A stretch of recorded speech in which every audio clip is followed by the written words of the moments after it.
¿Crees que nuestra sociedad actual está corrompida? Entonces no conoces Babilonia. Imagina una civilización donde sacerdotes sacrificaban niños a ídolos monstruosos, donde la prostitución era considerada acto sagrado de adoración, donde un rey enloquecido vivía como animal salvaje por 7 años, comiendo hierba como el ganado, donde la arrogancia humana alcanzó tal nivel que los gobernantes creían ser dioses encarnados.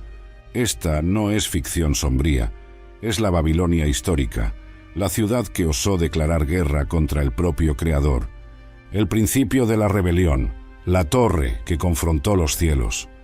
Vamos a construir para nosotros una ciudad y una torre que alcance los cielos. Así haremos un nombre para nosotros mismos. Estas palabras, pronunciadas en las vastas planicies de Sinar, revelaban la semilla del orgullo que, siglos después, definiría el carácter de Babilonia. Después del diluvio, cuando la humanidad aún hablaba una sola lengua, los hombres se unieron con un propósito que parecía noble, pero escondía una rebelión profunda. No era apenas una construcción lo que planeaban, era un monumento a su propia gloria. Era una declaración de que no necesitaban del Creador, podían alcanzar los cielos por sus propias fuerzas. Era un rechazo directo a la orden divina de esparcirse por la tierra. El Señor observó. Vio no solo la torre creciendo, sino también el orgullo hinchándose en el corazón de los constructores. «He aquí que el pueblo es uno, y todos tienen la misma lengua», dijo Dios, «y ahora nada los impedirá hacer lo que imaginen». Fue misericordia, no crueldad, lo que motivó la intervención divina. Dejados a seguir este camino, ¿dónde terminaría la rebelión humana? ¿Qué límites serían sobrepasados? El Señor confundió sus lenguas, una barrera que forzó la dispersión a la que ellos resistían. La torre inacabada permaneció como testigo silencioso. Babel, confusión, se convirtió en su nombre, y así nació el espíritu de Babilonia. El deseo de glorificar al hombre en vez de a Dios, de construir monumentos a la propia grandeza, de desafiar los límites establecidos por el Creador. ¿Qué lección aprendemos aquí? Que nuestros mayores emprendimientos, cuando están motivados por el orgullo y deseo de fama personal, están condenados al fracaso. Que la unidad, cuando está dirigida contra los propósitos divinos, se convierte no en una bendición, sino en un peligro. Que Dios no es indiferente a los caminos humanos, sino que observa y responde a la rebelión, a veces a través del caos que nosotros mismos creamos. La confusión de Babel no fue el fin, sino apenas el comienzo. La semilla plantada aquel día germinaría y crecería hasta convertirse en la poderosa Babilonia, una ciudad donde el espíritu de rebelión alcanzaría su apogeo, la ciudad dorada, esplendor y arrogancia. Cuando Nabucodonosor, el gran rey de Babilonia, caminaba sobre la terraza de su palacio real, el mundo parecía pequeño a sus pies. Ante él se extendía una visión que ningún otro monarca en la historia había contemplado, la mayor, más bella y más poderosa ciudad que ojos humanos jamás habían visto. Murallas tan altas y gruesas que parecían montañas hechas por manos humanas rodeaban la ciudad. El río Éufrates cortaba su centro, proporcionando agua abundante y una vía para que mercancías de tierras distantes llegaran a sus mercados. Los jardines colgantes, creados para agradar a su esposa, que sentía nostalgia de las montañas verdes de su tierra natal, desafiaban a la propia naturaleza, levantando árboles y flores donde solo el desierto debería existir. La puerta de Ishtar, reluciente con sus ladrillos azules vidriados y decorada con animales en relieve dorado, anunciaba a todos los visitantes: aquí comienza la maravilla.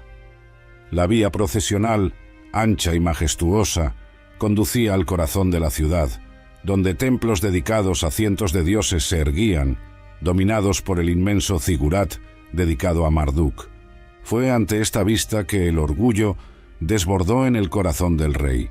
¿No es esta la gran Babilonia que yo construí para casa real con mi gran poder y para la gloria de mi majestad?, proclamó él, olvidándose que su propia capacidad de construir y conquistar venía en última instancia del Dios que él no conocía. En el mismo instante en que estas palabras salieron de su boca, otra voz, no humana, pronunció su juicio. A ti se te declara, oh rey Nabucodonosor, el reino te ha sido quitado. Lo que siguió fue una de las más extraordinarias humillaciones registradas en las Escrituras. El gran constructor, el conquistador de naciones, fue reducido a la condición animal. Por 7 años, aquel que vestía púrpura y oro vivió como bestia salvaje, comiendo hierba como el ganado, su cuerpo expuesto al rocío del cielo, sus cabellos creciendo como plumas de águila, sus uñas como garras de ave. La lección era clara, para que sepan los vivientes que el Altísimo tiene dominio sobre los reinos de los hombres y los da a quien quiere. Incluso el más poderoso gobernante es apenas un administrador temporal, no el Señor soberano que imagina ser. Cuando la cordura regresó a Nabucodonosor, vino también una comprensión que pocos gobernantes alcanzan. Ahora yo, Nabucodonosor, alabo, exalto y glorifico al Rey de los cielos, porque todas sus obras son verdaderas y sus caminos justos, y él puede humillar a los que andan en la soberbia. Esta es la lección para nosotros. No importa cuán impresionantes sean nuestras realizaciones, no importa cuán altas sean nuestras posiciones, todo viene de Dios y a Él pertenece. El orgullo no solo precede a la caída, lo garantiza. Como Jesús enseñaría siglos después, todo aquel que se exalta será humillado, y quien se humilla será exaltado. Babilonia continuaría siendo un símbolo de magnificencia humana, pero el breve momento de lucidez de Nabucodonosor sería olvidado por sus sucesores. El espíritu de rebeldía que comenzó en Babel eventualmente traería la ruina completa a la ciudad dorada, cautiverio en la tierra de la idolatría. Las lágrimas corrían libremente, mientras la larga fila de cautivos caminaba exhausta por el camino polvoriento. Jerusalén, la ciudad santa, yacía en ruinas detrás de ellos. El glorioso templo de Salomón, donde la presencia de Dios habitaba, había sido reducido a escombros humeantes. Y ahora, el remanente del pueblo escogido marchaba encadenado hacia el exilio en la tierra de sus conquistadores. Junto a los ríos de Babilonia nos sentamos y lloramos, recordando a Sión, escribiría más tarde uno de estos exiliados. En los sauces colgamos nuestras arpas, pues allí aquellos que nos llevaron cautivos nos pedían canciones. ¿Cómo cantaremos la canción del Señor en tierra extraña? Esta pregunta atormentaba a los judíos mientras entraban por las puertas de la magnífica Babilonia. ¿Cómo mantener la fe en Jehová cuando estaban rodeados por ídolos impresionantes en templos esplendorosos? ¿Cómo preservar su identidad como pueblo escogido cuando estaban sumergidos en una cultura pagana seductora? ¿Cómo continuar confiando en las promesas divinas cuando parecía que los dioses babilónicos habían triunfado sobre el Dios de Israel? Para muchos, el choque cultural fue profundo. Acostumbrados a la simplicidad relativa de Jerusalén, ahora enfrentaban una metrópoli donde torres alcanzaban el cielo, jardines se suspendían en el aire, y la idolatría permeaba cada aspecto de la vida. En las calles, pequeños altares en los cruces recibían ofrendas diarias. En los hogares, ídolos domésticos ocupaban nichos de honor. En el centro de la ciudad, el zigurat dedicado a Marduk, una montaña artificial en escalones coronada por un templo dorado, dominaba el horizonte. La presión para conformarse era inmensa. Las autoridades babilónicas no exigían que los judíos abandonaran a su Dios, solamente que reconocieran la realidad obvia de que los dioses de Babilonia eran más poderosos. Al final, no habían ellos conquistado Jerusalén. No estaba el tesoro del templo ahora depositado en los santuarios babilónicos como trofeos de guerra. Fue en este ambiente hostil a la fe verdadera que Daniel y sus 3 amigos, jóvenes de la nobleza judía seleccionados para servir en la corte real, hicieron un compromiso que cambiaría no solo sus vidas, sino la historia. Daniel, sin embargo, decidió no contaminarse con las finas viandas del rey, ni con el vino que él bebía. Este simple acto de rechazar la comida real no era apenas una cuestión dietética, sino una declaración de lealtad suprema. Al escoger vegetales simples y agua, en vez de las viandas servidas después de haber sido ofrecidas a los ídolos, Estos jóvenes declaraban que, incluso en el exilio, permanecerían fieles al Dios de sus padres.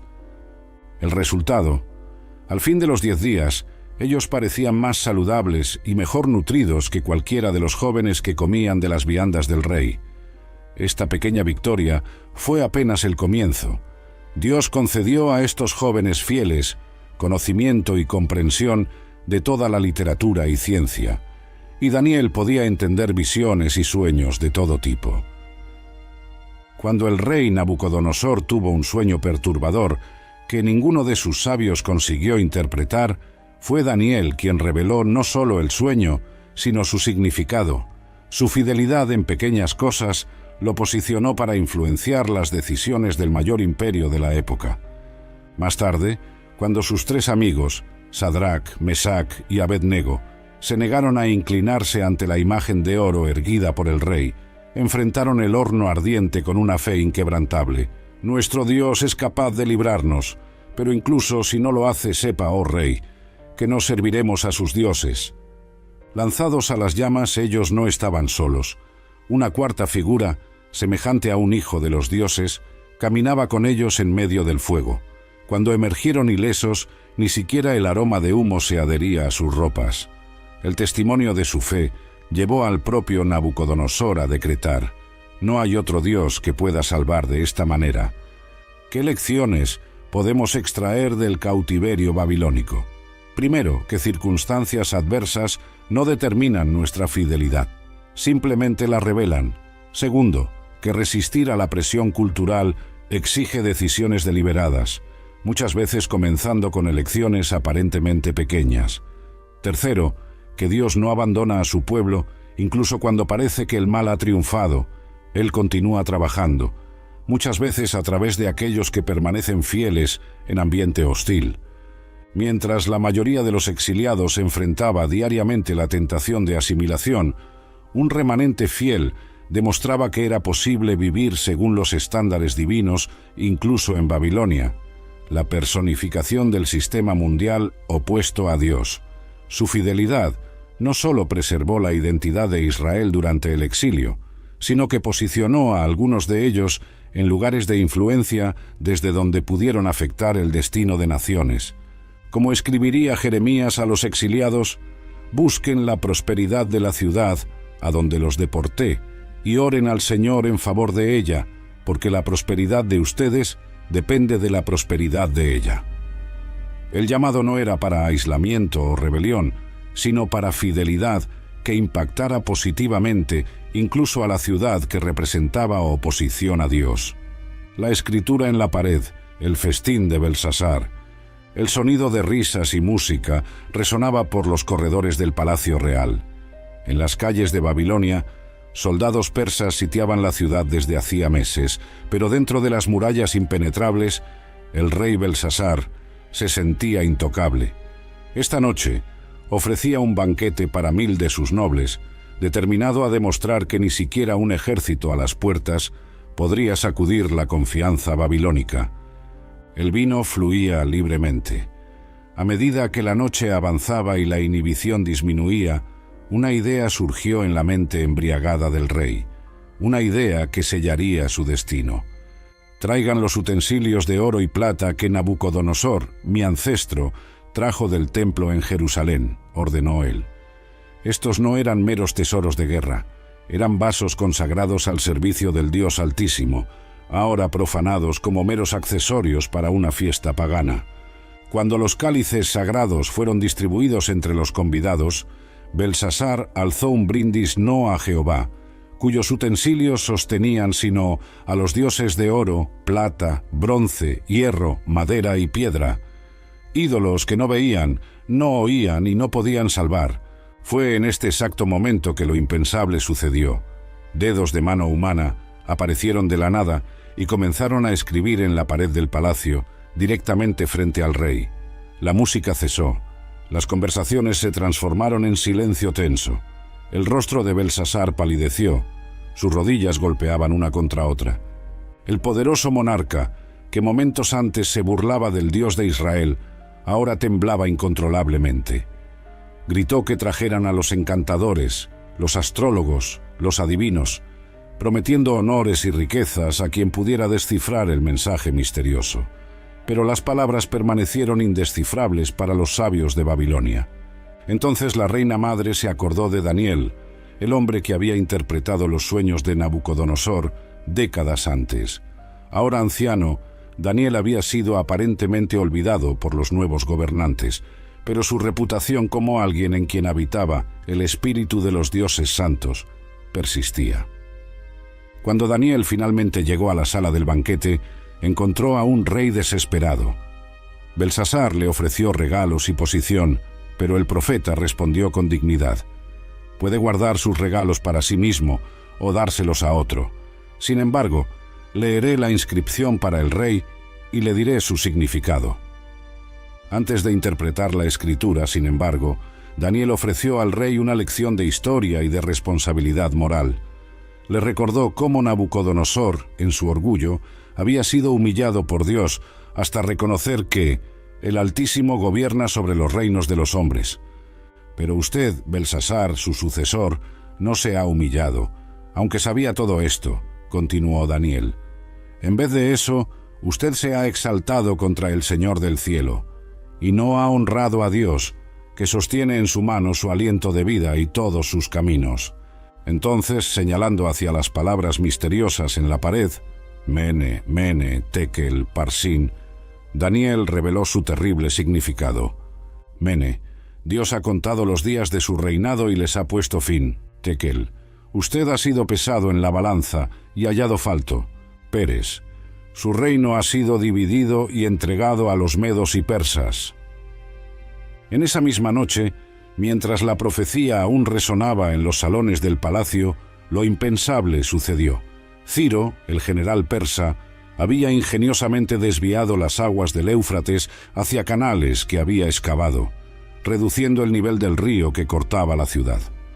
Mientras Belsasar y sus nobles bebían, soldados persas marchaban por el lecho parcialmente seco del río, pasando por debajo de las famosas murallas que ningún ejército había conseguido escalar.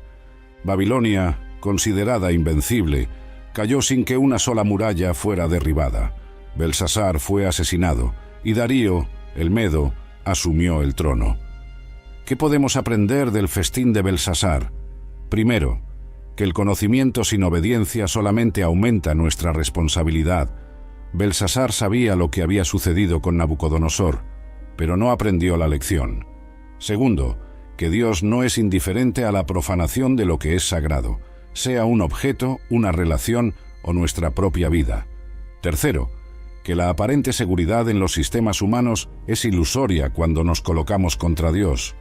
Como Jesús advertiría, ¿qué provecho tendrá un hombre si gana el mundo entero, pero pierde su alma? Belsasar tenía todo lo que el mundo valora: poder, riqueza, placer, pero fue pesado en la balanza y hallado falto. En el momento decisivo, sus dioses no pudieron salvarlo, sus muros no pudieron protegerlo, su posición no pudo preservarlo. La escritura estaba literalmente en la pared, no solo para Belsasar en aquella noche fatídica, sino para todo imperio humano que se exalta contra el conocimiento de Dios. El retorno de los exiliados, de la vergüenza a la redención. Cuando los exiliados judíos despertaron aquella mañana en Babilonia, el mundo había cambiado. En las calles, soldados persas sustituían a los guardias babilónicos. En el palacio, un nuevo rey ocupaba el trono. El aparentemente invencible imperio de Babilonia había caído de la noche a la mañana, exactamente como los profetas habían anunciado.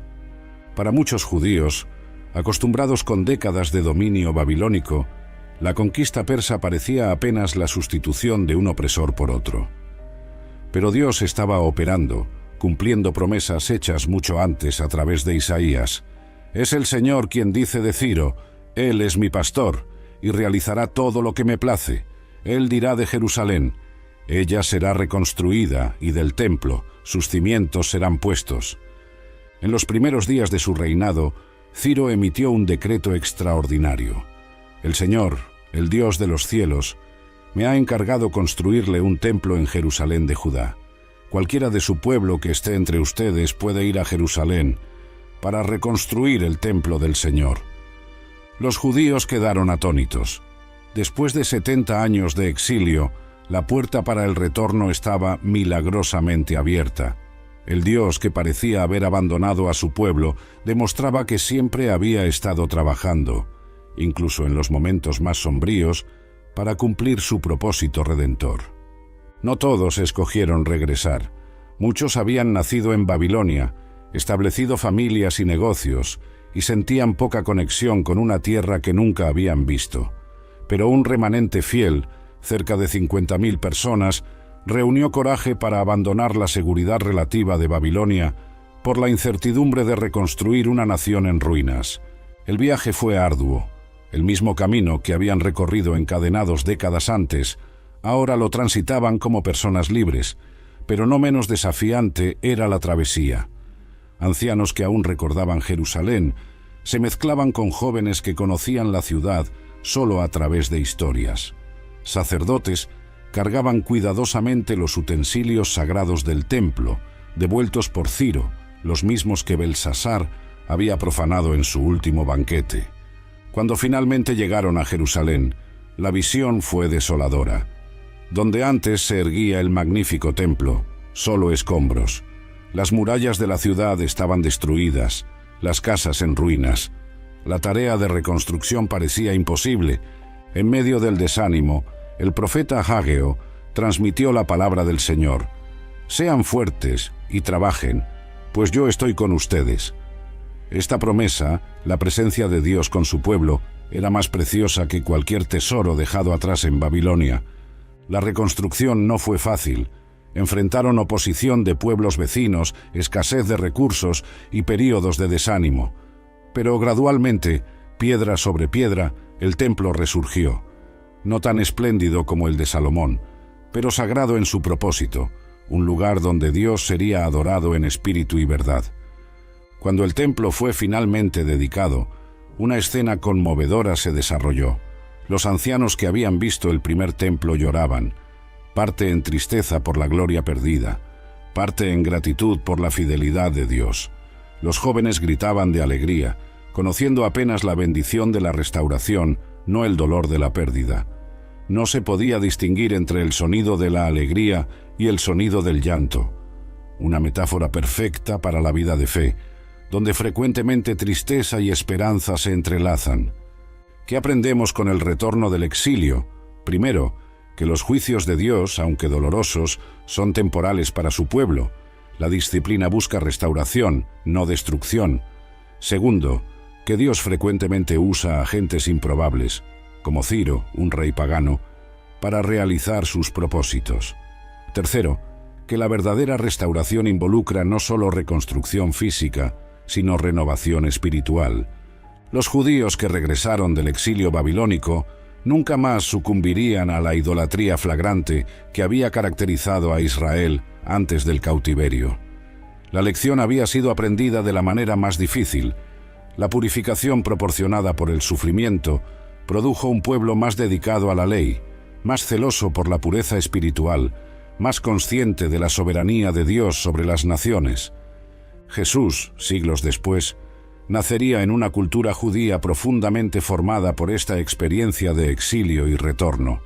Los fariseos, con su celo por la ley; los esenios, con su separación del mundo; los celotes, con su resistencia a la dominación extranjera, todos reflejaban de diferentes maneras lecciones aprendidas en Babilonia. Para nosotros hoy, la historia del exilio y retorno ofrece esperanza en tiempos sombríos. Como Pablo escribiría, sabemos que Dios actúa en todas las cosas para el bien de aquellos que le aman, de aquellos que han sido llamados de acuerdo con su propósito.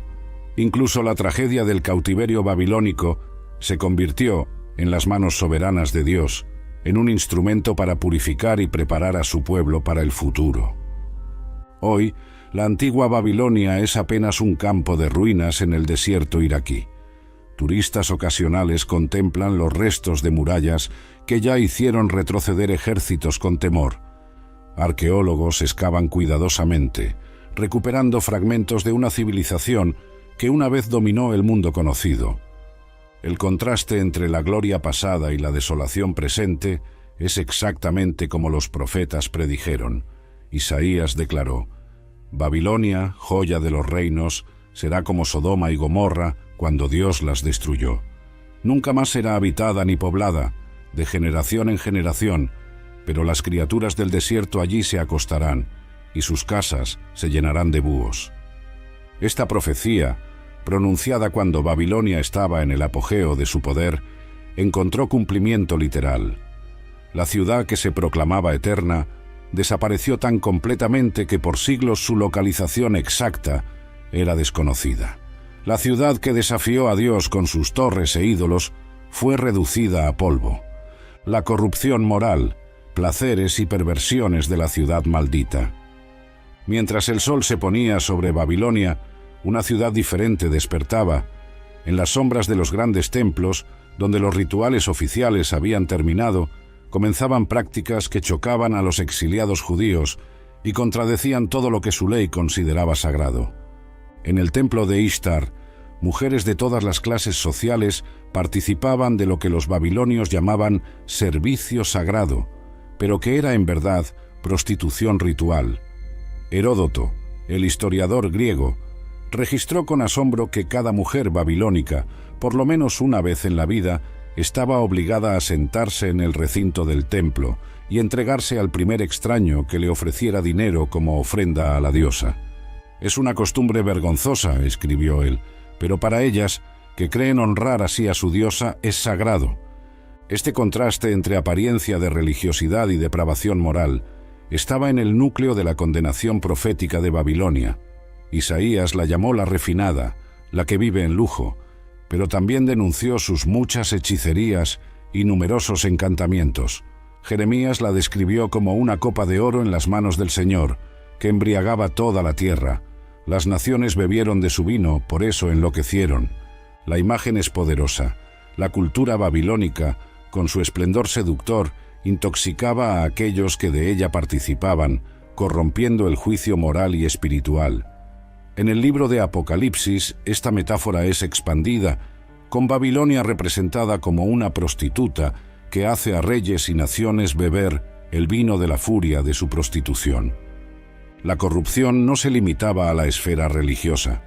En los palacios y residencias nobles, banquetes que comenzaban como demostraciones de hospitalidad frecuentemente degeneraban en orgías a medida que la noche avanzaba. El festín de Belsasar, registrado en Daniel capítulo 5, aunque no describe explícitamente comportamiento sexual impropio, menciona concubinas, participando de la fiesta donde los vasos sagrados del templo fueron profanados, sugiriendo un ambiente donde todos los límites eran transgredidos. El profeta Habacuc, contemplando la crueldad babilónica, cuestiona: ¿por qué toleras a los traidores? ¿Por qué te quedas callado mientras los impíos devoran a los que son más justos que ellos? Él describe a los conquistadores como aquellos que hacen de los hombres como peces del mar, arrastrándolos con redes para satisfacer su codicia y violencia.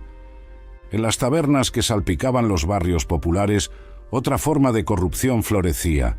Tablillas cuneiformes preservan edictos reales intentando controlar los precios de la cerveza y cohibir prácticas fraudulentas de taberneros que diluían bebidas o usaban medidas imprecisas. Estas leyes reflejan una sociedad donde el engaño en los negocios era tan común que exigía intervención constante. Para los exiliados judíos, criados con la ley de Moisés que valoraba la santidad personal y la justicia social, la cultura babilónica representaba tentación constante y choque moral. El Salmo 137 expresa no solo nostalgia por Jerusalén, sino horror por la sociedad donde habían sido forzados a vivir. ¿Cómo cantaremos las canciones del Señor en tierra extranjera? Daniel y sus amigos enfrentaron esta cultura moralmente corrosiva no a través de compromiso gradual, sino estableciendo límites claros desde el inicio. Su rechazo a contaminarse con las finas viandas del rey no era solo sobre comida, sino sobre identidad moral. Al resistir a la primera pequeña tentación, se fortalecieron para los mayores desafíos que vendrían. Cuando Sadrac, Mesac y Abed-Nego enfrentaron el horno ardiente por negarse a adorar la imagen dorada, demostraron que la presión social, incluso bajo amenaza de muerte, no podría doblar su integridad moral. Cuando Daniel continuó orando abiertamente, a pesar del decreto prohibiendo peticiones a cualquier dios, excepto al rey, mostró que la aprobación divina importaba más que el favor humano. Las palabras de Apocalipsis, describiendo la caída de la Babilonia espiritual, hacen eco a las antiguas profecías. Cayó la grande Babilonia, que hizo a todas las naciones beber del vino de la furia de su prostitución. Este lenguaje dramático transmite una verdad sobria. Sociedades que persistentemente violan principios morales fundamentales eventualmente colapsan bajo el peso de su propia corrupción. Para nosotros hoy, viviendo en culturas que frecuentemente celebran el tipo de comportamiento que la Biblia condena, la historia de Babilonia ofrece tanto advertencia como esperanza. Advertencia de que sociedades moralmente decadentes, no importa cuán poderosas parezcan, contienen semillas de su propia destrucción. Esperanza de que, incluso en el ambiente más corrupto, la fidelidad personal a estándares divinos permanece posible y poderosa en su testimonio. Como Pedro escribiría a los cristianos viviendo bajo dominio romano, vivan entre los paganos de manera ejemplar, pues es de la voluntad de Dios que, practicando el bien, ustedes silencien la ignorancia de los insensatos. Este enfoque, ni aislamiento completo de la cultura, ni conformidad con sus prácticas corruptas, refleja la sabiduría de Daniel, que vivió en Babilonia sin permitir que Babilonia viviera en él. El colapso final, cuando los muros se derrumbaron. Babilonia será reducida a montones de ruinas, un hábitat de chacales, objeto de espanto y burla, un lugar donde nadie vive. Jeremías capítulo 51, versículo 37. El día en que Ciro, el conquistador persa, marchó a través del lecho seco del Éufrates, la historia dio un giro dramático. La primera fase del juicio divino contra Babilonia estaba completa. El poder imperial transferido, el rey muerto, la ciudad sumisa a nuevos gobernantes. Pero la destrucción física total, la transformación en ruinas desoladas prevista por los profetas, aún estaba en el futuro. Cuando Ciro emitió su famoso decreto, permitiendo el retorno de los judíos exiliados, se presentó como siervo del Señor, Dios de los cielos, reconociendo que su victoria tenía propósito divino. Aunque no abandonó sus propias creencias religiosas, Ciro adoptó una política de tolerancia que contrastaba dramáticamente con la opresión babilónica. Bajo dominio persa, Babilonia perdió su supremacía política, pero mantuvo considerable importancia cultural y económica. Los persas, reconociendo el valor estratégico de la ciudad, preservaron mucho de su infraestructura y permitieron la continuidad de prácticas religiosas locales. Durante aproximadamente 2 siglos, la ciudad permaneció como un centro regional significativo, aunque cada vez más eclipsada por nuevas capitales persas como Susa y Persépolis. El declive se aceleró cuando Alejandro el Grande conquistó el imperio persa en 331 a.C. Irónicamente, el joven conquistador admiraba la herencia babilónica y planeaba hacer de la ciudad su capital oriental. Su muerte prematura en el palacio de Nabucodonosor en 323 a.C., posiblemente por envenenamiento o malaria, terminó estos planes ambiciosos. Las guerras entre los sucesores de Alejandro transformaron a Babilonia en campo de batalla frecuente. Cuando Seleuco I estableció control sobre Mesopotamia, tomó una decisión que sellaría el destino de la antigua ciudad. Fundó una nueva capital, Seleucia del Tigris, aproximadamente 90 kilómetros al norte, e implementó una política de reasentamiento forzado. Seleuco vació Babilonia, escribió un historiador antiguo.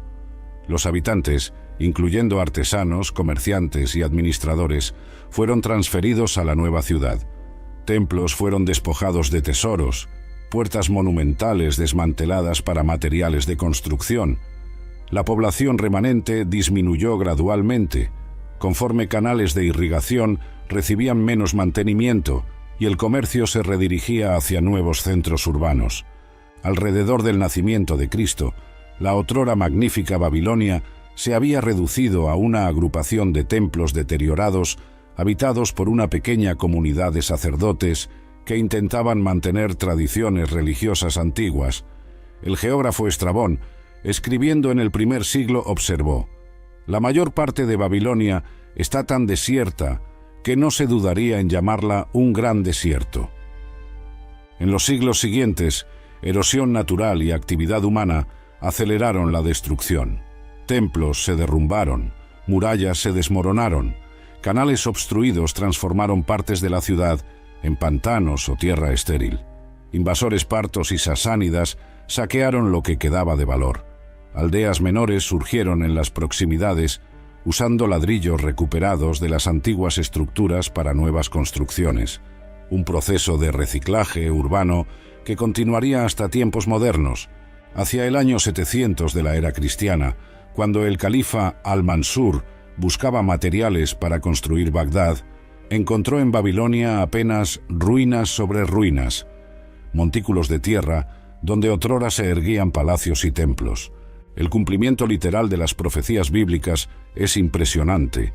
Isaías había previsto: «Nunca más será habitada ni poblada, de generación en generación. El árabe no armará allí su tienda, ni pastores harán descansar allí sus rebaños, pero animales salvajes del desierto reposarán allí, y sus casas se llenarán de búhos». Jeremías, de forma similar, proclamó: «Babilonia se convertirá en un montón de ruinas, habitación de chacales, objeto de espanto y burla, sin ningún habitante. Sus muros serán completamente arrasados y sus altas puertas incendiadas. Los pueblos se fatigan inútilmente, las naciones se cansan para alimentar el fuego». Durante siglos, la localización exacta de la antigua Babilonia fue olvidada, conocida apenas a través de referencias literarias. Fue solamente en el siglo XIX que exploradores europeos como Claudius Rich y posteriormente arqueólogos como Robert Koldewey comenzaron a excavar los montículos de Babil, Qasr y Amran, revelando los restos de la ciudad legendaria. Los descubrimientos arqueológicos confirmaron detalles bíblicos impresionantes: la puerta de Ishtar con sus ladrillos azules vidriados, la vía procesional decorada con leones, el palacio de Nabucodonosor, donde Belsasar realizó su último banquete. Irónicamente, muchos de estos artefactos fueron removidos a museos europeos, completando la dispersión profetizada. El hilo escarlata, Babilonia en el plan redentor de Dios. Mientras contemplamos las ruinas de la antigua Babilonia, una pregunta persiste: ¿cómo esta ciudad maldita, con toda su idolatría y orgullo, se encaja en el plan redentor de Dios para la humanidad? ¿Fue apenas un instrumento de juicio contra Israel rebelde, o existe significado más profundo en su ascenso y caída? Para responder, debemos trazar un hilo escarlata que recorre las Escrituras, de Génesis a Apocalipsis, revelando cómo incluso el imperio más opresivo sirvió contra su voluntad a los propósitos divinos de redención. La historia comienza en Génesis capítulo 11, con la Torre de Babel, el primer vislumbre del espíritu que más tarde definiría a Babilonia. Allí vemos a la humanidad unida en rebelión, intentando construir un monumento a la propia gloria. Dios interviene no por inseguridad divina, sino para limitar el mal que la humanidad podría realizar en estado de unión sin Dios.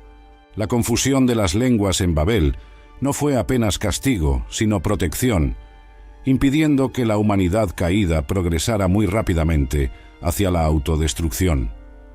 Como observa el teólogo Abraham Kuyper, fue gracia común, la bondad divina restringiendo el pleno desarrollo del mal para preservar la posibilidad de redención futura. Siglos después, cuando Abraham fue llamado para dejar Ur de los Caldeos, región que se convertiría en parte del imperio babilónico, partió de un centro de idolatría para convertirse en padre de una nación que adoraría al Dios verdadero. El contraste es intencional. De la confusión de Babel emergería un pueblo a través del cual todas las familias de la tierra serán bendecidas. Avanzando en el tiempo, los profetas comenzaron a usar Babilonia como símbolo de oposición espiritual a Dios, no apenas una entidad política, sino un sistema de valores contrarios al reino divino. Isaías y Jeremías, incluso al profetizar contra la Babilonia literal, vislumbraron dimensiones que trascendían aquel imperio específico. Cuando el exilio finalmente ocurrió en 587 a.C., parecía que la historia de Israel había terminado. El templo, centro de la adoración, estaba destruido. El linaje davídico, portador de la promesa mesiánica, había sido aparentemente interrumpido. La identidad nacional, tan cuidadosamente preservada a través de siglos, enfrentaba disolución en la cultura dominante. Humanamente hablando, el exilio babilónico debería haber sido el fin de Israel como pueblo distinto. Otros grupos étnicos conquistados por los imperios antiguos frecuentemente desaparecían, asimilados culturalmente, dispersos geográficamente, perdiendo lengua e identidad en una o dos generaciones. Pero algo extraordinario ocurrió. En vez de desaparecer, Israel experimentó renovación espiritual en el cautiverio. Privados del templo, desarrollaron la sinagoga, un centro de adoración y estudio que podría existir en cualquier lugar. Sin acceso a sacrificios, enfocaron en la Torá, en las Escrituras, en la oración. Confrontados con idolatría extravagante, reafirmaron compromiso inquebrantable con el monoteísmo. El exilio, planeado por Nabucodonosor como golpe final contra la identidad israelita, se convirtió en el crisol donde esa identidad fue purificada y fortalecida. Como José diría a sus hermanos en contexto diferente: «Ustedes planearon el mal contra mí, pero Dios lo tornó en bien». Más sorprendente aún, Dios usó la propia estructura del imperio babilónico para posicionar figuras clave que influenciarían el curso de la historia.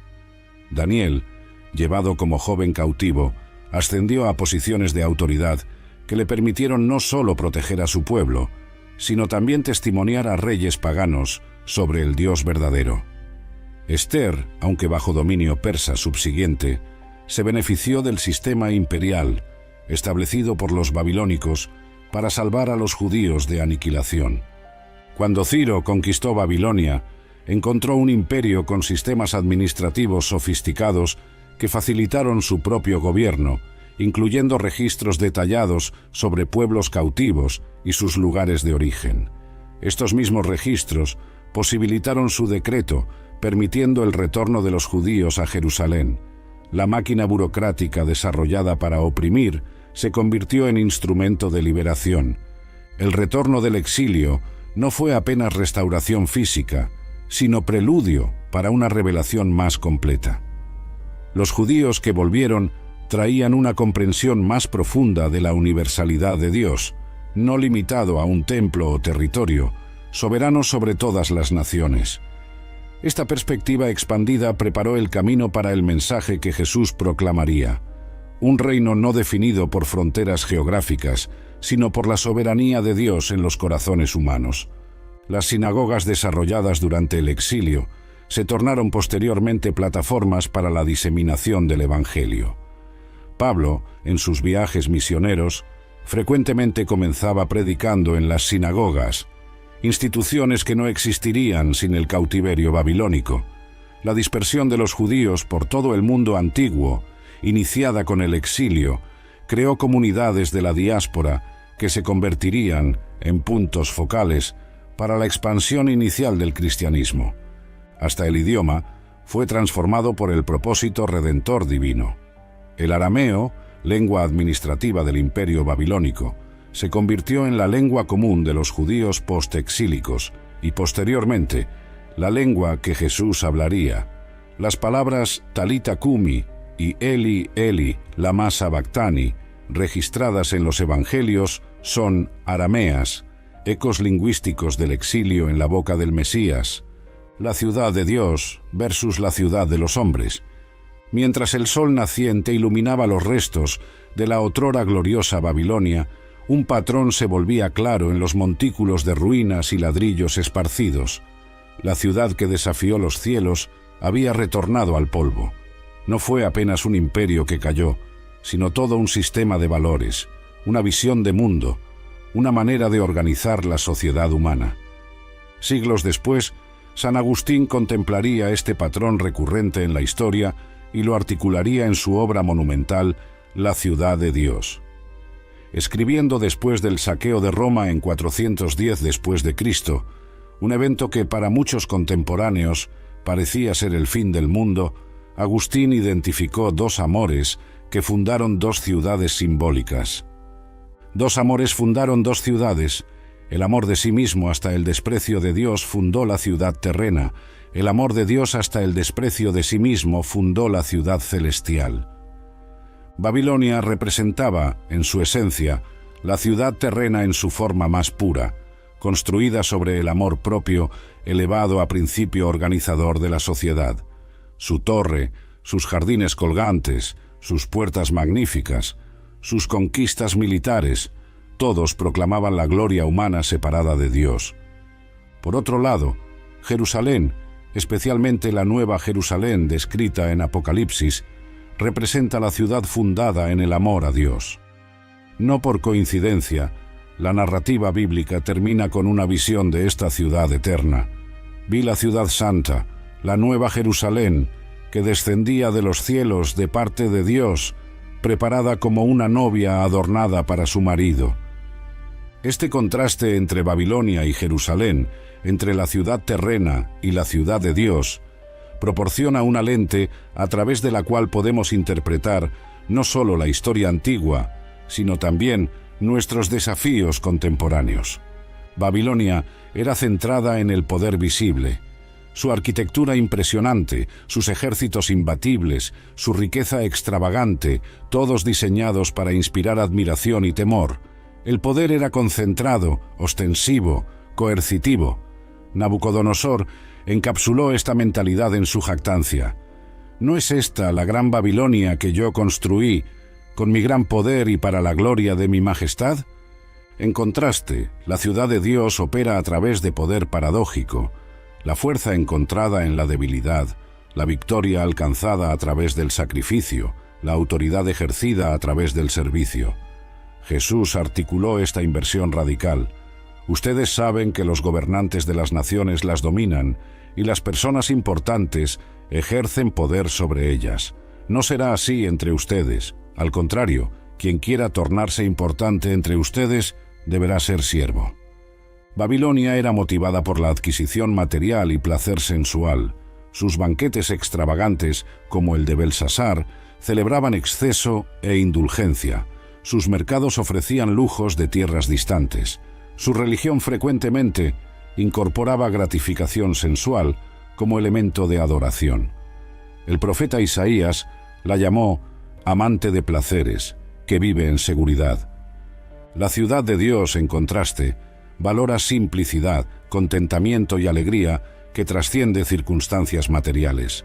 Pablo, escribiendo desde la prisión romana, declaró: «Aprendí a estar contento en toda y cualquier situación.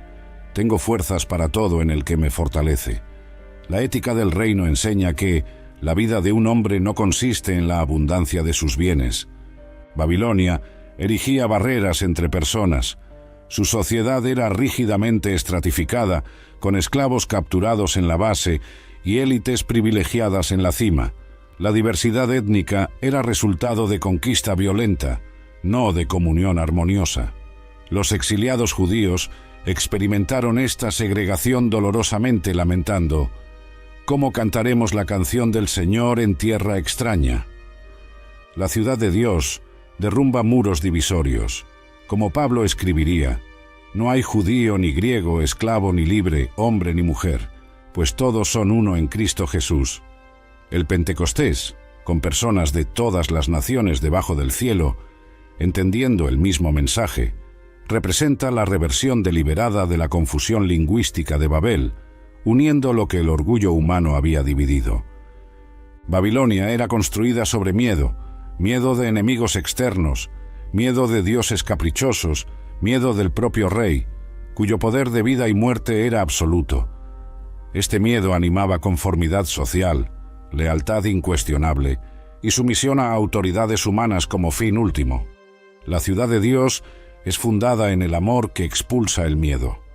Juan escribió: «En el amor no hay miedo, por el contrario, el perfecto amor expulsa el miedo».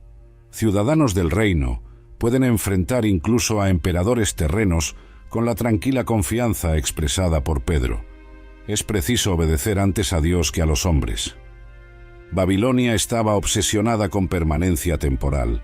Sus murallas masivas, sus zigurats elevados, sus registros cuneiformes en piedra, todos diseñados para resistir al tiempo y proclamar gloria eterna para sus constructores. La ironía es que hoy apenas ruinas permanecen, visitadas ocasionalmente por turistas y arqueólogos.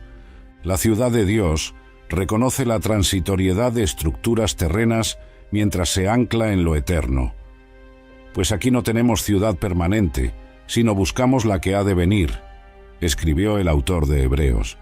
Esta perspectiva libera a los fieles para servir sin necesidad de monumentos terrenos a la propia grandeza.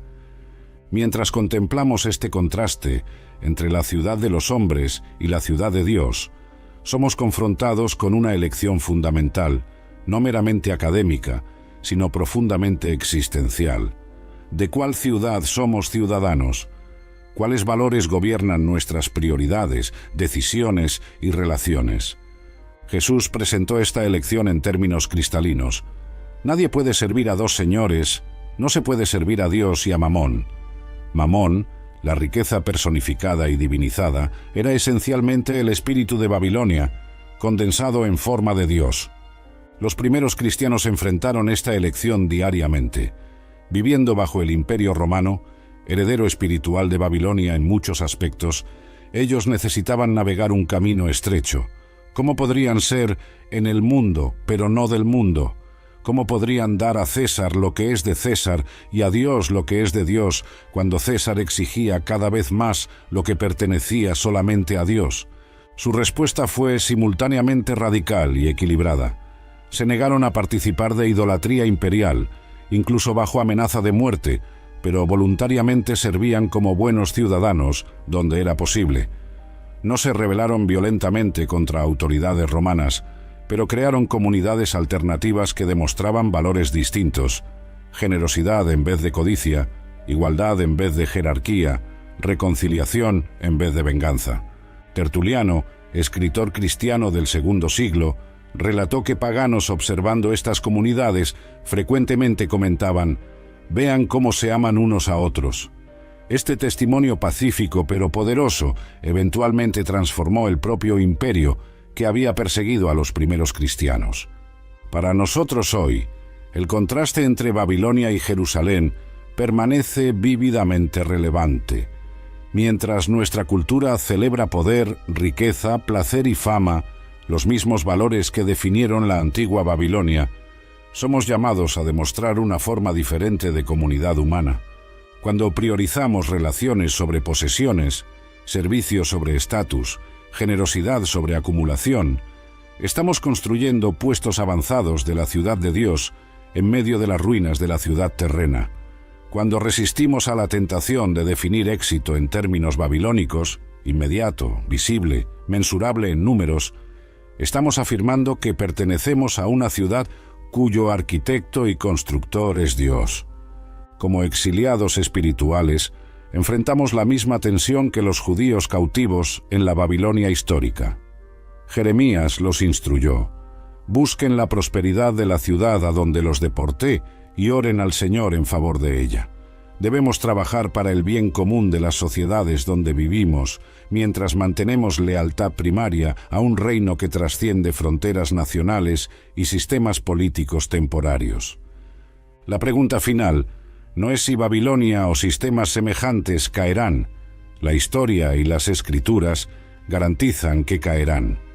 La cuestión es si, cuando se derrumben, seremos encontrados entre sus devotos entusiastas o entre aquellos que, como Daniel, sirvieron fielmente donde fueron colocados, pero mantuvieron los ojos firmemente fijos en la ciudad eterna. Como escribió el salmista: «Si me olvidare de ti, oh Jerusalén, que mi mano derecha pierda su destreza». En un mundo donde valores babilónicos frecuentemente predominan, este recuerdo constante de nuestra verdadera ciudadanía puede ser el acto más contracultural que podemos realizar.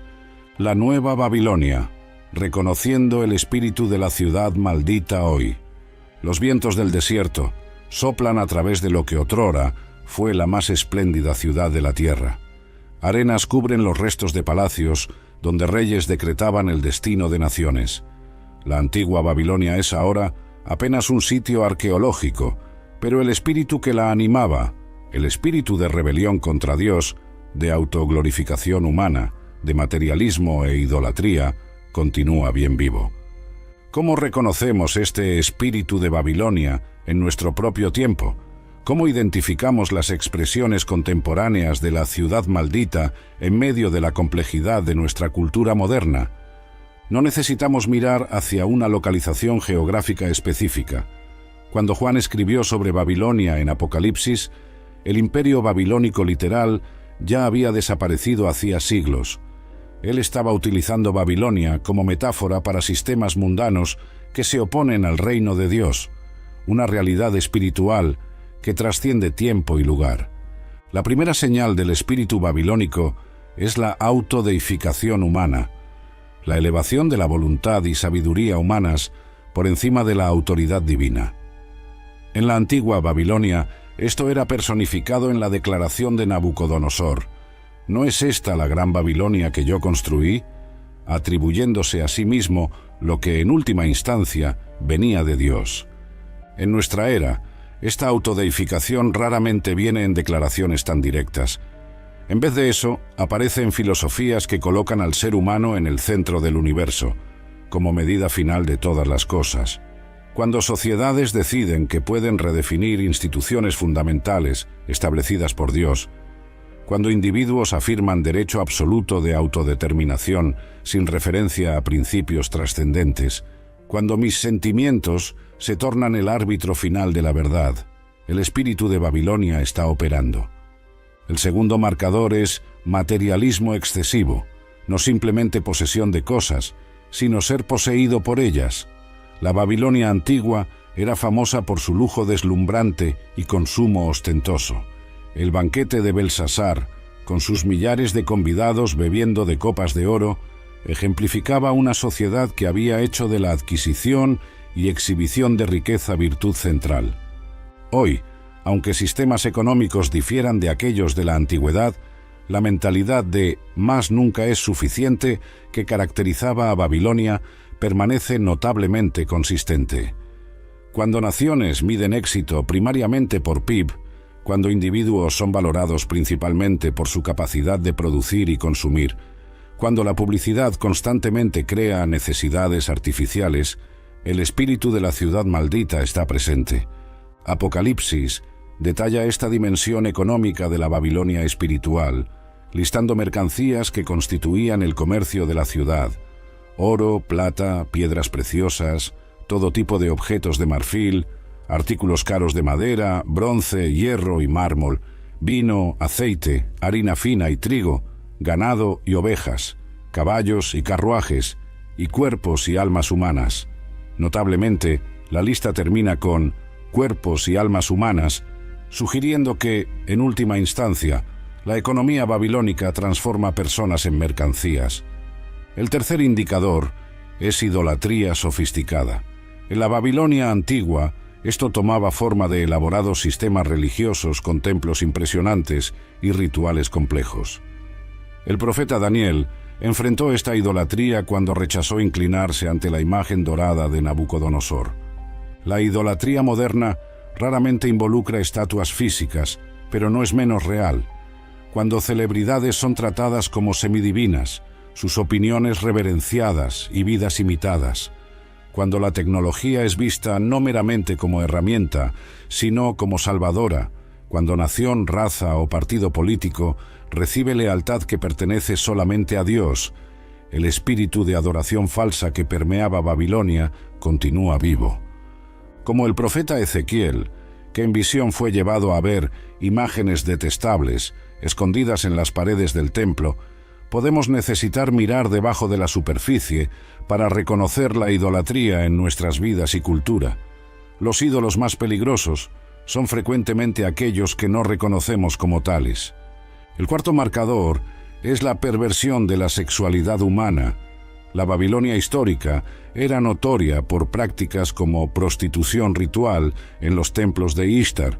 En Apocalipsis, la Babilonia espiritual es simbolizada como prostituta embriagada de vino de su inmoralidad, con quien los reyes de la tierra cometieron adulterio. Este lenguaje simbólico apunta hacia una realidad persistente. Sociedades que rechazan la autoridad divina invariablemente distorsionan la sexualidad humana. Lo que Dios proyectó como expresión de amor, comprometido en el contexto del matrimonio, se convierte en mercancía, entretenimiento, herramienta de manipulación o afirmación de autonomía radical. En nuestra cultura, donde pornografía es normalizada, donde relaciones son cada vez más transitorias, donde identidad es construida primariamente en torno a preferencias sexuales, donde cuerpos humanos son modificados para conformarse a deseos subjetivos, el espíritu de la gran prostituta, descrita en Apocalipsis, continúa ejerciendo influencia poderosa. El quinto signo es persecución del pueblo de Dios. La Babilonia histórica conquistó Jerusalén, destruyó el templo y llevó al pueblo escogido al exilio. En Apocalipsis, Juan describe la Babilonia espiritual como embriagada con la sangre de los santos, la sangre de los testigos de Jesús. Esta persecución no siempre involucra violencia física. En sociedades contemporáneas, frecuentemente toma forma de ridiculización cultural, exclusión profesional o marginalización social de aquellos que permanecen fieles a los principios bíblicos. Cuando cristianos son rotulados como del lado equivocado de la historia por mantener convicciones basadas en verdades eternas, cuando expresión pública de fe es tratada como ofensa social, cuando conformidad a valores seculares es exigida como precio de participación en la sociedad, el espíritu perseguidor de Babilonia está operando. El sexto indicador es orgullo cultural y arrogancia nacional. La Babilonia antigua se consideraba el centro del mundo, incomparable en realización y destinada a dominar perpetuamente. Esta ubris es capturada en la declaración atribuida a Babilonia en Isaías: «Yo soy, y no hay otra además de mí. Nunca quedaré viuda ni conoceré la pérdida de hijos».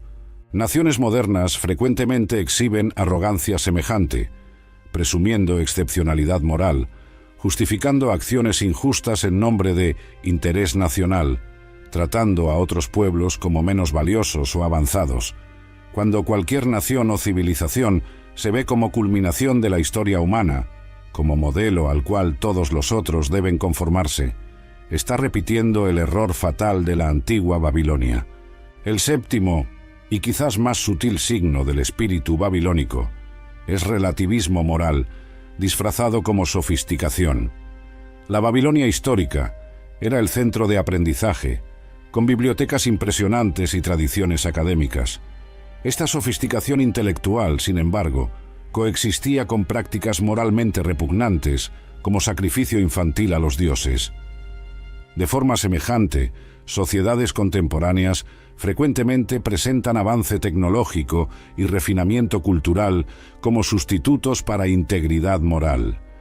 Cuando universidades prestigiosas enseñan que verdad es meramente construcción social, cuando complejidad moral se convierte en excusa para abandonar principios fundamentales, cuando tolerancia de todo excepto convicción absoluta es considerada virtud suprema, el relativismo que caracterizaba la religión babilónica continúa influyente. Reconocer estas señales del espíritu babilónico en nuestra cultura no es invitación para juicio arrogante o retirada hostil. Por el contrario, debe inspirarnos a la misma respuesta que caracterizó a Daniel y sus compañeros en la Babilonia literal: envolvimiento fiel con la sociedad, mientras mantenemos compromiso inquebrantable con verdades eternas. Como escribió Jeremías a los exiliados: busquen la prosperidad de la ciudad a donde los deporté y oren al Señor en favor de ella. Trabajamos para el bien común, contribuimos positivamente a la cultura donde Dios nos colocó, manteniendo simultáneamente la conciencia de que nuestra ciudadanía primaria está en otro reino. La buena noticia es que, Así como la Babilonia histórica eventualmente cayó, también todos los sistemas que incorporan su espíritu están destinados a colapsar bajo el peso de sus propias contradicciones internas. Apocalipsis describe mercaderes de la tierra lamentando la caída de la gran ciudad. ¡Ay, ay, gran ciudad! En una hora tanta riqueza fue devastada. Esta no es alegría mezquina por destrucción, sino reconocimiento solemne de que todo construido sobre fundamentos falsos, orgullo humano, materialismo, idolatría, inevitablemente se derrumbará. Como Jesús enseñó, solamente la casa construida sobre roca permanecerá cuando las tempestades vengan. Nuestra respuesta al espíritu de Babilonia en nuestro tiempo debe ser semejante a aquella de los fieles en cada generación: reconocerlo claramente, resistir a su seducción, ofrecer alternativa contracultural a través de comunidades que demuestran valores del reino, y esperar con confianza el día cuando los reinos del mundo se convertirán en el reino de nuestro Señor y de su Cristo, y Él reinará por los siglos de los siglos. Salgan de ella, mi pueblo, viviendo como exiliados fieles. Salgan de ella, mi pueblo, para que ustedes no participen de sus pecados y no reciban sus plagas. Apocalipsis capítulo 18, versículo 4. Este llamado urgente, resonando a través de las páginas finales de la Escritura, no se refería a la Babilonia literal, hace mucho reducida a ruinas cuando Juan escribió, sino a la realidad espiritual que ella representaba. Era una invitación para separación deliberada del sistema de valores opuesto a Dios, mientras permanecemos físicamente presentes en el mundo que Él ama. Como las palabras de Jeremías a los exiliados judíos en la Babilonia histórica, busquen la prosperidad de la ciudad, este llamado nos confronta con una tensión aparente. ¿Cómo salir de Babilonia mientras continuamos viviendo en sociedades muchas veces definidas por valores babilónicos? ¿Cómo permanecer en el mundo pero no del mundo? Daniel y sus compañeros nos proporcionan un modelo poderoso. Ellos vivieron en el corazón de la Babilonia literal, sirviendo en su gobierno, aprendiendo su lengua, comprendiendo su cultura, mientras mantenían compromiso inquebrantable, con identidad distintamente fiel a Dios. Su enfoque puede ser resumido en 4 principios que permanecen relevantes para cristianos navegando culturas contemporáneas influenciadas por el espíritu babilónico. Primero, establezca límites claros desde el inicio. Cuando Daniel llegó a Babilonia como joven cautivo, inmediatamente decidió no contaminarse con las finas viandas del rey ni con el vino que él bebía. Esta no era rebelión adolescente ni demostración de superioridad cultural, sino compromiso consciente con identidad y valores distintos. La lección para nosotros es clara. Antes de enfrentar presiones específicas para conformidad, debemos establecer en nuestros corazones líneas que no cruzaremos. Cuando una pareja cristiana determina límites para entretenimiento que consumirá, cuando un profesional decide principios éticos que no violará incluso bajo presión, cuando una familia establece prioridades que no sacrificará en el altar de la realización social, están siguiendo el ejemplo de Daniel. Estos límites deben ser establecidos no con espíritu de juicio arrogante, sino con humilde reconocimiento de nuestra propia vulnerabilidad. Daniel no condenó a otros que comían de la comida real. Él simplemente reconoció que, para sí mismo, este compromiso representaría un paso hacia la asimilación cultural y religiosa. Segundo, practique presencia graciosa. A pesar de claras convicciones, Daniel y sus amigos no se aislaron de la sociedad babilónica. Ellos sirvieron fielmente bajo autoridades paganas, contribuyeron positivamente al bienestar público y demostraron respeto incluso por aquellos cuyas creencias divergían radicalmente de las suyas. Cuando Daniel interpretó el sueño perturbador de Nabucodonosor, comenzó con sincera preocupación: «Mi Señor, que el sueño sea contra sus enemigos». Cuando convocado para interpretar la misteriosa escritura en la pared para Belsasar, rechazó recompensas, pero proporcionó verdad necesaria sin hostilidad personal.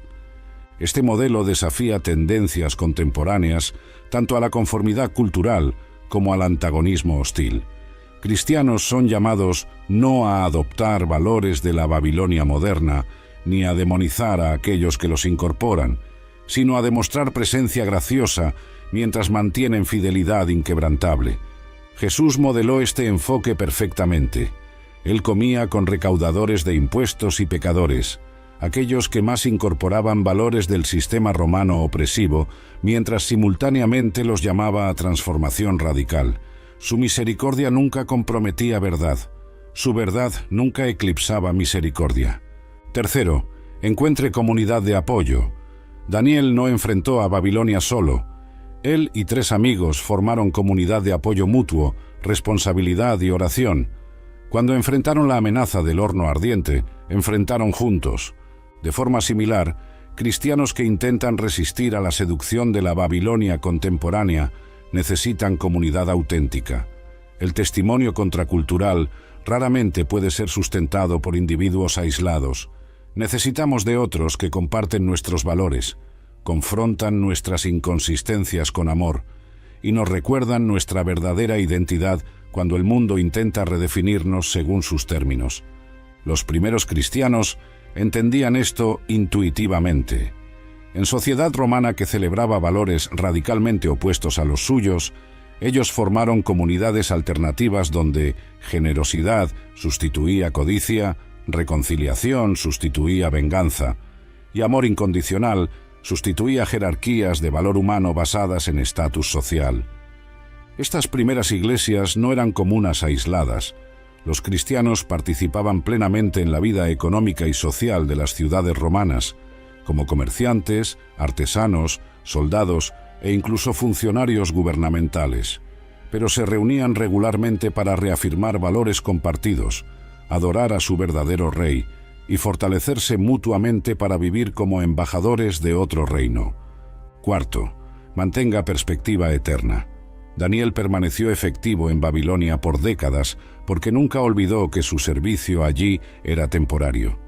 Incluso cuando adquirió poder e influencia considerables, mantuvo ventanas abiertas en dirección a Jerusalén durante oraciones diarias, un recordatorio físico de su verdadera lealtad y esperanza futura. De la misma forma, cristianos resisten a la seducción de la Babilonia moderna, cultivando conciencia aguda de ciudadanía eterna. Como escribió Pablo, nuestra ciudadanía está en los cielos, de donde también aguardamos ansiosamente un Salvador. Esta perspectiva no disminuye inversión en el bienestar presente del mundo, sino que ancla este compromiso en esperanza que trasciende sistemas e imperios temporarios. Cuando decisiones de carrera son informadas no apenas por potencial de ganancia financiera, sino por oportunidades de servicio significativo, cuando relaciones son valoradas por encima de posesiones, cuando lo aparentemente irrelevante, como bondad para vulnerables que no pueden retribuir, recibe alta prioridad. Estamos demostrando valores del reino que contrastan con prioridades babilónicas. Aplicar estos 4 principios, límites claros, presencia graciosa, comunidad de apoyo y perspectiva eterna, naturalmente producirá tensión. Experimentaremos lo que el sociólogo cristiano James Davison Hunter llama ser fielmente presente, plenamente comprometidos en amor al mundo mientras resistimos conscientemente a sus valores distorsionados. Esta tensión fue precisamente lo que los judíos exiliados experimentaron en la Babilonia histórica. Estaban físicamente presentes en la mayor ciudad del mundo, participando de su economía y vida civil, mientras rechazaban abandonar identidad distintiva como pueblo de Dios. Algunos, como Daniel, incluso alcanzaron posiciones de extraordinaria influencia mientras mantenían absoluta fidelidad a los principios divinos. El resultado fue doble, tanto preservación de la fe israelita durante período de intenso desafío como influencia transformadora en la propia Babilonia. El testimonio de Daniel y otros fieles exiliados eventualmente llevó incluso a Nabucodonosor a reconocer la soberanía del Dios de Israel. De la misma forma, el llamado para salir de Babilonia hoy no significa aislamiento físico del mundo, sino compromiso distintivamente fiel que simultáneamente preserva integridad espiritual y ofrece alternativa transformadora a la cultura dominante. Este enfoque es notablemente diferente de dos extremos comunes: asimilación entusiástica a la cultura prevaleciente, sacrificando distintividad, o rechazo hostil de la sociedad, sacrificando amor por los que Dios ama. Ambos extremos fallan en honrar el ejemplo de Jesús, que era amigo de pecadores mientras permanecía sin pecado. La invitación final, encontrada en Apocalipsis, «Salgan de ella, mi pueblo», es esencialmente invitación para vivir con integridad singular en mundo fragmentado. Es llamado para mantener valores consistentes en cultura de compromiso conveniente. Es oportunidad de modelar relación correcta con posesiones materiales cuando consumismo define éxito. Los judíos que eventualmente retornaron del exilio babilónico trajeron consigo lecciones transformadoras. Habían sido purificados de la idolatría que anteriormente los caracterizaba. Habían aprendido a adorar a Dios sin templo físico. Habían descubierto que fidelidad era posible incluso en ambiente hostil. Y habían testimoniado cómo un Dios soberano podía usar incluso imperios paganos para avanzar sus propósitos redentores. De la misma forma, cristianos fieles en cada generación han encontrado maneras de salir de Babilonia mientras permanecen plenamente comprometidos en el mundo que Dios ama tanto que envió a su Hijo para redimirlo. Esta paradoja, en el mundo pero no del mundo, define nuestra vocación como exiliados y peregrinos, como Pedro describe a los seguidores de Cristo.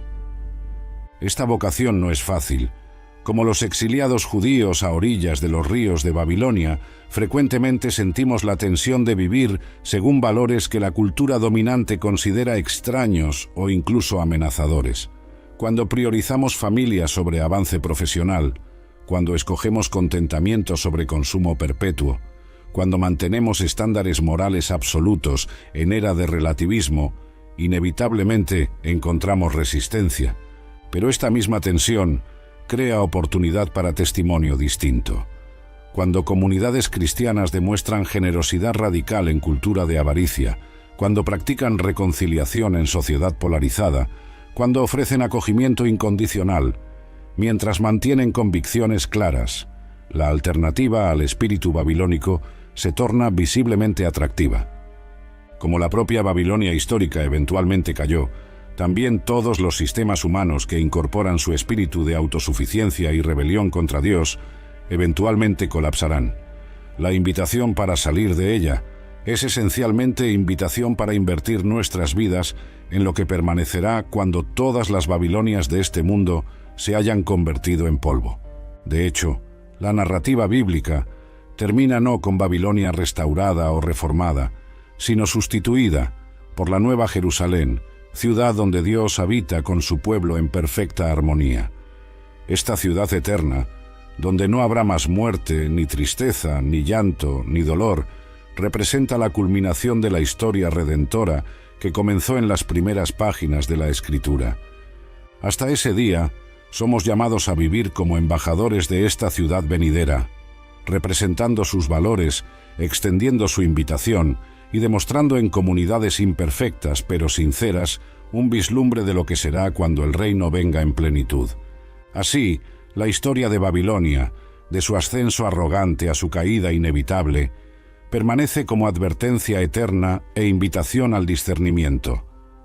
Reconocemos su espíritu en nuestras propias culturas, resistimos a su seducción en nuestras propias vidas y señalamos hacia una ciudad mejor, la ciudad con fundamentos, cuyo arquitecto y constructor es Dios. Al hacerlo, hacemos eco al testimonio de fieles en cada generación que rehusaron inclinarse ante los ídolos de su época, que mantuvieron esperanza en tiempos de exilio aparente y que encontraron en el Dios de Daniel fortaleza para permanecer firmes cuando todos a su alrededor se inclinaban a dioses falsos. Como Daniel, oramos con ventanas abiertas hacia Jerusalén, incluso cuando amenazados por el foso de los leones. Como Sadrac, Mesac y Abed-nego, declaramos: nuestro Dios es capaz de librarnos, pero incluso si no lo hace, sepa que no serviremos a sus dioses. y como incontables testigos fieles a través de los siglos, encontramos en la promesa de la ciudad venidera coraje para vivir distintivamente hoy. Salgan de ella, mi pueblo. Este llamado resuena a través de las eras, no como invitación al aislacionismo amargo, sino como convocación a la fidelidad transformadora. En medio de las Babilonias de nuestro tiempo, podamos ser conocidos no por lo que rechazamos, sino por lo que abrazamos. La visión de una ciudad donde justicia y paz prevalecen, donde amor divino define cada interacción y donde el propio Dios enjuga toda lágrima de los ojos de su pueblo. Los jardines de Babilonia, belleza corrompida. Entre todas las maravillas de la antigua Babilonia, ninguna capturaba más poderosamente la imaginación que sus jardines colgantes.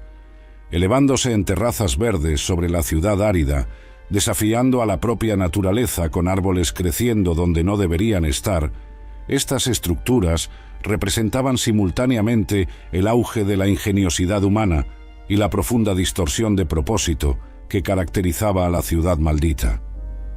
Según tradición, Nabucodonosor construyó los jardines para su esposa medo-persa, que sentía nostalgia de los paisajes montañosos verdosos de su tierra natal. A través de ingeniería extraordinaria, sistemas hidráulicos que elevaban agua del Éufrates para irrigar terrazas elevadas, el rey creó un paraíso artificial. Si la montaña no viene hasta la reina, parecía decir, traeré la montaña hasta ella. Esta historia encapsula perfectamente la esencia de Babilonia, poder humano impresionante, redireccionado para glorificación personal en vez de honra al Creador. Los jardines eran simultáneamente deslumbrantes en ejecución y profundamente problemáticos en motivación. Representaban belleza corrompida, esplendor genuino distorsionado por propósito equivocado. Este patrón de belleza corrompida permeaba todos los aspectos de la civilización babilónica. Su arquitectura extraordinaria celebraba dioses falsos. Su sofisticación artística frecuentemente servía a la idolatría. Su conocimiento académico impresionante, astronomía, matemáticas, literatura, estaba entrelazado con prácticas ocultistas. Babilonia no era simplemente fea o bárbara, lo que haría resistencia a su influencia relativamente simple.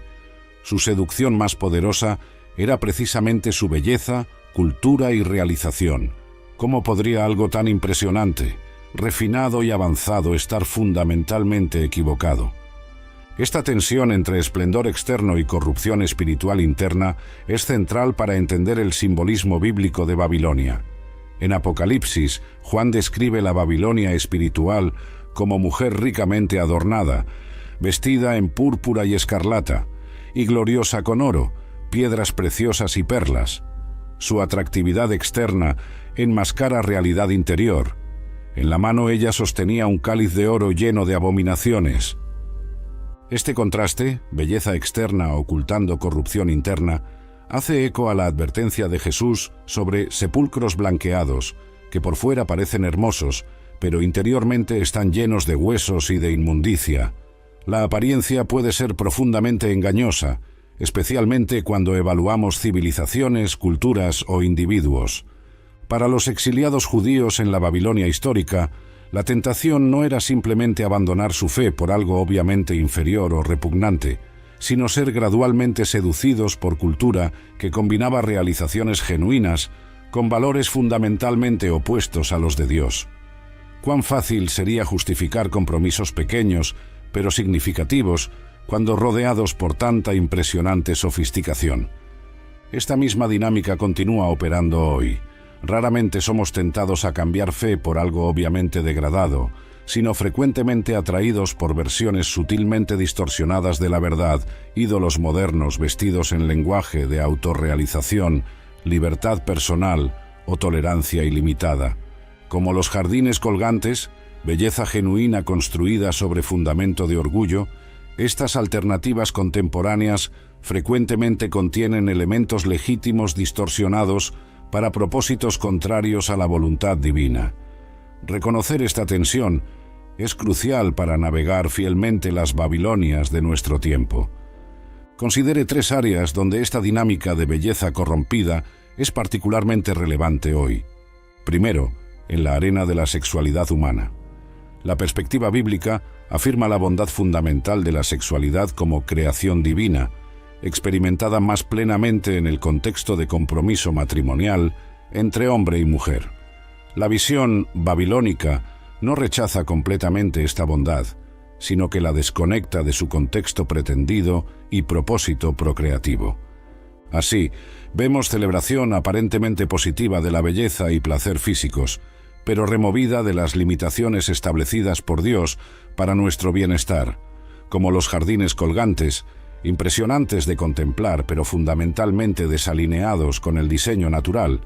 Esta visión distorsionada de la sexualidad produce resultados que gradualmente revelan su insostenibilidad: relaciones fragilizadas, familias fragmentadas y creciente confusión sobre identidad fundamental.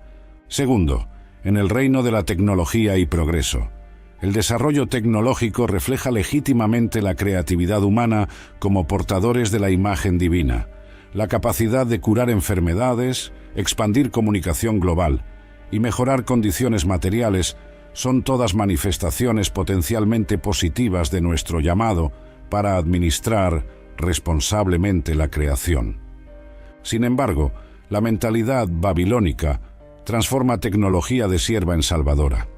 La creencia de que innovación tecnológica suficiente eventualmente resolverá todos los problemas humanos, incluyendo muerte, sufrimiento y limitaciones morales, representa una forma moderna de construir torre hasta los cielos. Como los jardines colgantes, tales esfuerzos pueden producir realizaciones genuinamente impresionantes, mientras permanecen fundamentalmente distorsionados en propósito. Tercero, en la esfera de realización personal e identidad. La perspectiva bíblica afirma valor intrínseco de cada persona como creada a imagen de Dios, reconociendo simultáneamente nuestra necesidad de redención que no podemos alcanzar por nosotros mismos. La visión babilónica preserva énfasis en la importancia del individuo, pero desconecta identidad personal de relación con el Creador. El resultado es cultura paradójicamente obsesionada con autoexpresión, mientras profundamente insegura sobre significado fundamental. Como los jardines colgantes, construidos para satisfacer capricho real sin referencia a propósito mayor, este enfoque a la identidad produce vidas que pueden parecer exteriormente impresionantes, mientras permanecen interiormente vacías. En cada caso, el patrón es consistente. Elementos de verdad y bondad genuinas son preservados pero fundamentalmente distorsionados a través de desconexión de su fundamento en el carácter y propósitos de Dios. El resultado no es maldad obvia, sino belleza corrompida, más seductora precisamente porque retiene suficiente verdad para parecer plausible. ¿Cómo entonces cristianos contemporáneos pueden navegar este terreno complejo? ¿Cómo podemos aprovechar lo que es genuinamente bueno en la cultura a nuestro alrededor mientras resistimos a la distorsión babilónica? La respuesta no es rechazo simplista de todo asociado con el mundo, enfoque que falla en reconocer gracia común, operando incluso en sociedades no cristianas, ni es aceptación no crítica de la sabiduría cultural prevaleciente, que inevitablemente incorpora presupuestos contrarios a la verdad revelada. En vez de eso, somos llamados a practicar discernimiento maduro, capacidad de probar todo y retener lo que es bueno, como Pablo instruyó. Este discernimiento no viene naturalmente, sino que es cultivado a través de estudio consistente de la palabra, reflexión en comunidad y dependencia del Espíritu Santo. Daniel ejemplifica perfectamente este enfoque. Entrenado en la lengua y literatura de los caldeos, él absorbió conocimiento genuino disponible en la educación babilónica mientras filtraba presupuestos idólatras que lo acompañaban. Él sirvió efectivamente en administración babilónica sin comprometer principios fundamentales. De la misma forma, cristianos hoy son llamados ni a rechazar completamente ni a abrazar acríticamente cultura contemporánea, sino a comprometerse discernidamente, reconociendo belleza genuina donde existe, resistiendo a la distorsión que inevitablemente la acompaña en sistemas fundados en autoafirmación humana en vez de gloria divina. Hacer esto requiere humildad rara, en era de polarización. Debemos estar dispuestos a ver bondad genuina en tradiciones diferentes de las nuestras, reconociendo gracia común donde quiera que aparezca, mientras simultáneamente mantenemos firme compromiso con verdades fundamentales, reveladas en las Escrituras. También requiere autoexamen constante. La tentación de construir nuestros propios jardines colgantes, proyectos impresionantes motivados por orgullo o autojustificación, no es exclusiva de los no creyentes. Iglesias, ministerios y vidas individuales pueden fácilmente convertirse en monumentos a la realización humana en vez de testimonios de la gracia divina. La lección de los jardines colgantes entonces es doble. Reconocemos tanto la realidad de belleza genuina en realizaciones humanas como el peligro constante de distorsionar esta belleza a través de fundamentación inadecuada. Apreciamos la creatividad, ingeniosidad y excelencia humanas como reflejos de la imagen divina, mientras permanecemos alertas a la sutil corrupción que ocurre cuando estas cualidades son direccionadas hacia glorificación personal en vez de honra al Creador. Al final, los jardines colgantes, como toda gloria de Babilonia, retornaron al polvo. Lo que parecía eterno era, en verdad, temporario. Lo que desafiaba los propios límites de la naturaleza eventualmente sucumbió a ellos. Lo que fue construido para impresionar acabó olvidado por siglos, recordado apenas en registros históricos fragmentados. Esta es quizás la lección más importante para nosotros hoy. Toda belleza humana desconectada de su fundamento eterno en Dios eventualmente se desvanece. Apenas lo que es construido sobre la roca permanecerá cuando las inevitables tempestades vengan. En las palabras del apóstol Juan, el mundo pasa y su concupiscencia, pero aquel que hace la voluntad de Dios permanece para siempre. Los jardines que florecerán eternamente no son aquellos construidos por el orgullo humano, sino los plantados por el propio Dios, el paraíso restaurado prometido en las páginas finales de la Escritura, donde el árbol de la vida crecerá nuevamente y todas las naciones encontrarán curación en sus hojas. Las voces proféticas, advertencias ignoradas. Jeremías permaneció en la calle concurrida de Jerusalén, pergamino desenrollado en sus manos temblorosas. Mientras personas pasaban apresuradas, ocupadas con sus negocios cotidianos, él alzó la voz. Así dice el Señor, Babilonia caerá. La ciudad que ahora mantiene naciones en cautiverio será ella misma llevada cautiva. Sus dioses serán quebrados, sus muros derribados, sus palacios quemados. Algunos se burlaban abiertamente. Otros lanzaban miradas de pena para lo que consideraban un profeta desequilibrado. Babilonia caer, imposible. Sus murallas son las más altas jamás construidas. Sus ejércitos son invencibles. Su rey conquistó el mundo conocido. En otra parte de la ciudad, Ezequiel realizaba un extraño drama simbólico, cargando pequeñas pertenencias como refugiado, cavando a través de una pared. Cuando multitudes curiosas se reunían, él explicaba: esto representa lo que sucederá con Babilonia cuando su hora llegue. Sus ciudadanos intentarán escapar con apenas lo que puedan cargar. En Isaías, escrito décadas antes de que Babilonia alcanzara el auge del poder, encontramos predicciones aún más específicas. Babilonia, la joya de los reinos, el orgullo y gloria de los caldeos, será como Sodoma y Gomorra cuando Dios las destruyó. Nunca más será habitada ni poblada, de generación en generación, pero animales salvajes del desierto reposarán allí. Las voces proféticas eran claras, consistentes y específicas. Advertían no apenas que Babilonia caería, algo que eventualmente sucede con todos los imperios, sino detallaban exactamente cómo ocurriría. Isaías predijo que Ciro sería el conquistador y que el río sería la clave para la captura de la ciudad. Jeremías describió pánico repentino cuando mensajeros correrían con noticias de la caída. Daniel interpretó la misteriosa escritura en la pared anunciando juicio en la misma noche en que ocurriría. Sin embargo, estas advertencias fueron sistemáticamente ignoradas, descartadas como imposibles o improbables por aquellos que veían apenas la fuerza exterior de la ciudad sin discernir su debilidad moral interna. ¿Por qué las advertencias proféticas fueron tan consistentemente rechazadas? La historia de Babilonia revela 4 razones principales que continúan relevantes hoy. Primero, prosperidad material creó ilusión de seguridad.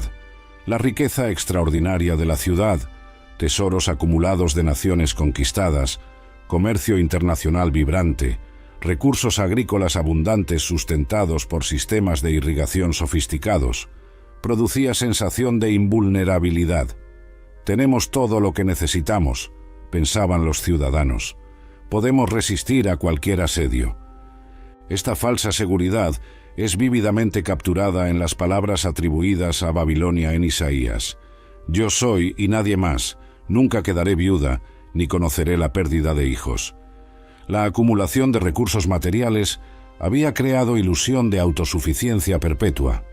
De forma similar, sociedades contemporáneas frecuentemente confunden prosperidad económica con seguridad fundamental. Naciones con PIB impresionante, instituciones financieras estables y capacidad militar sustancial fácilmente desarrollan lo que C.S. Lewis llamó el momento más peligroso, cuando un individuo o sociedad está a punto de decirle, gracias a Dios, estoy bien. Y, segundo, orgullo intelectual descartó sabiduría divina como simplista. Los babilónicos eran genuinamente avanzados en muchos campos: astronomía, matemáticas, ingeniería, lingüística. Esta sofisticación académica, aunque impresionante en sí misma, producía arrogancia intelectual que consideraba advertencias proféticas como primitivas o ingenuas. Cuando Daniel interpretó la escritura en la pared para Belsasar, estaba hablando al gobernante de una civilización que había calculado el valor de pi con precisión notable, trazado movimientos planetarios a través de siglos y desarrollado sistemas legales complejos. Cuán tentador sería para tales mentes brillantes descartar simples mensajes morales como dignos apenas de personas menos sofisticadas. Este mismo patrón persiste en sociedades modernas, donde especialización técnica y avance científico frecuentemente producen desprecio por verdades espirituales consideradas simplistas o anticuadas. La premisa subyacente, que conocimiento técnico avanzado en áreas específicas confiere autoridad sobre cuestiones morales o espirituales, es falaz, pero persistentemente seductora. Tercero, inversión en sistemas existentes tornaba cambio inconcebible. La socioeconomía de Babilonia, desde sacerdotes en los templos lujosos hasta mercaderes en los bazares concurridos, artesanos calificados y funcionarios administrativos, dependía de la continuidad del sistema imperial. Aquellos con mayor capacidad de influenciar opinión pública tenían también mayor interés personal en la preservación del status quo. Imaginar una Babilonia drásticamente alterada o derrotada no era apenas intelectualmente desafiante, sino amenazador a nivel existencial para aquellos cuyas identidades y medios de subsistencia estaban íntimamente ligados a las estructuras existentes. Los propios magos y sabios, que podrían estar mejor posicionados para discernir señales de declive inminente, eran también aquellos con mayor interés en interpretarlas positivamente. Esta dinámica continúa moldeando respuesta a voces proféticas contemporáneas. Advertencias sobre insostenibilidad de sistemas económicos, prácticas ambientales o estructuras sociales frecuentemente encuentran mayor resistencia precisamente de aquellos más profundamente invertidos en estos sistemas, incluso cuando evidencia para necesidad de cambio se torna cada vez más clara.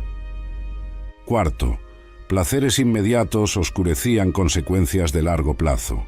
Babilonia, como todas las grandes ciudades imperiales, ofrecía entretenimiento constante y gratificación sensorial. De banquetes extravagantes como aquel de Belsasar a entretenimientos diversos en los festivales religiosos, la vida urbana mantenía ciudadanos en ciclo perpetuo de diversión y distracción. Estas diversiones no eran simplemente placenteras, sino que servían función política importante, direccionando energía que podría cuestionar o reformar el sistema hacia búsqueda de satisfacción personal dentro de él. El pan y circo, que posteriormente se convertiría en estrategia explícita en Roma, ya funcionaba efectivamente en Babilonia. En tal ambiente, advertencias proféticas sobre juicio futuro parecían intrusiones desagradables en fiesta perpetua. ¿Por qué contemplar posible colapso mañana cuando se puede disfrutar abundancia garantizada hoy?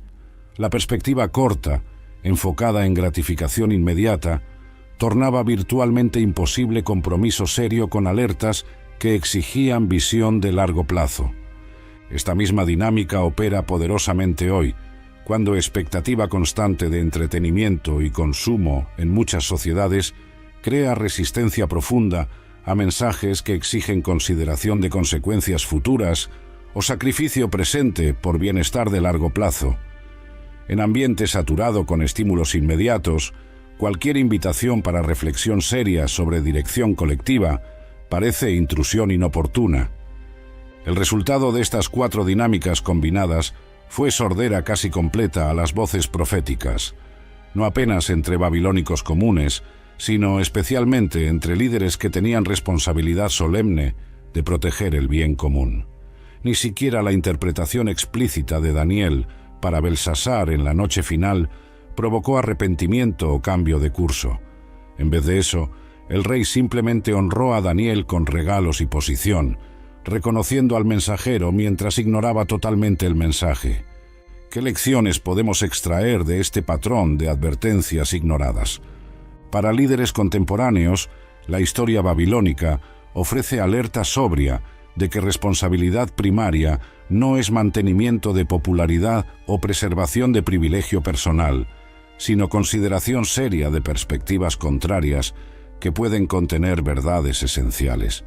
Cuando Belsasar reunió apenas consejeros que confirmaban sus presuposiciones existentes, perdió oportunidad de corregir curso antes que fuera demasiado tarde. Para comunidades de fe, la experiencia profética ofrece recordatorio de que fidelidad frecuentemente requiere hablar verdades impopulares a culturas determinadas a no oírlas.